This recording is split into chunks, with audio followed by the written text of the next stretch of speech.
It seems like most Enlightenment philosophies are very similar in terms of the core teachings and views, but I haven't come across the idea of a personal God that Gabriel speaks of in the Kabbalistic tradition and other traditions.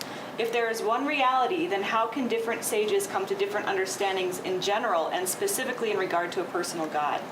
Well, a personal God is very much part in the yogic tradition. You have Shaivites, you have Vaishnavites, so that's not really true.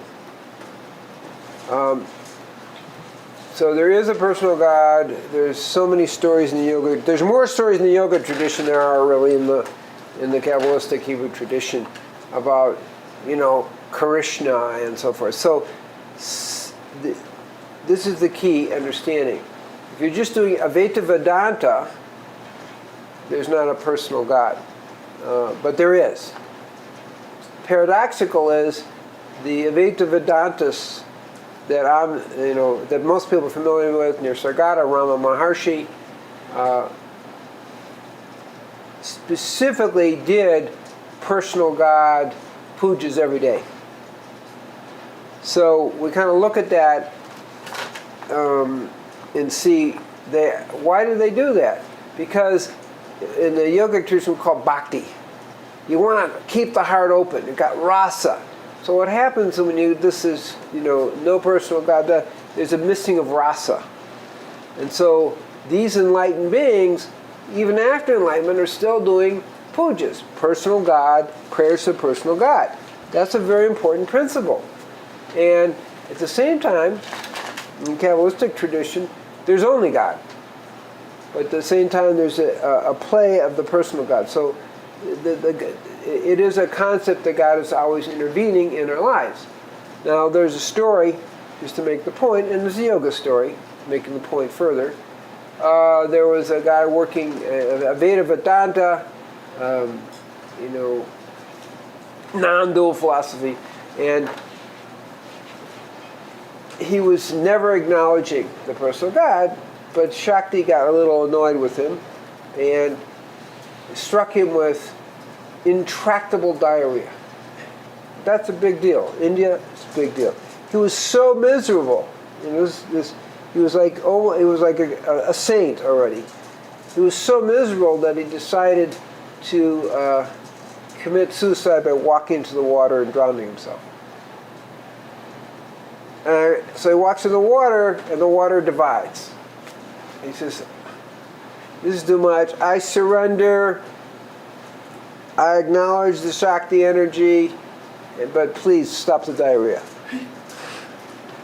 So once he acknowledged the existence of Shakti, personal God, and the diarrhea stopped. He had to swim out to get back out. But he wasn't swimming in this diarrhea.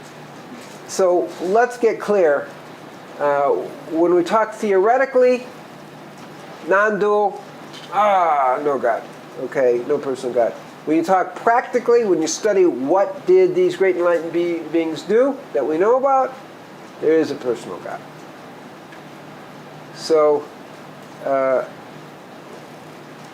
in Taoism, it's the flow. It's Tao becomes the personal God unfolding within you.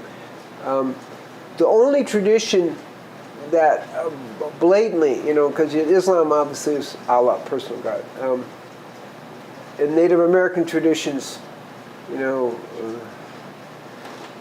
Tankasharala. Okay, so what are we talking about? Buddhism is the only one that explicitly doesn't have a personal God. So I would say it the other way around. Most traditions do have a personal God when you look at the story throughout the world, and only Buddhism doesn't. So I think, I hope that answers the question, and that maybe it's backwards. That why is it that Buddhism doesn't have a personal God is a question rather than Kabbalah. The Torah personal God is unique. It's not unique at all. It's pretty much the trend. Where it gets confused is when you wake up at a certain level, you have a non-dual reality level of awakening, as well as a dual reality where you have a personal God, where you have the bhakti, And that allows you to have what we call devakut. You have the love of God, and you move into the non-person, and then non-dual is not the end of the road either, because that's still a mental thing. Then you go into nothing, which is prior to non-dualism. So prior to oneness. So there are many levels of the realization.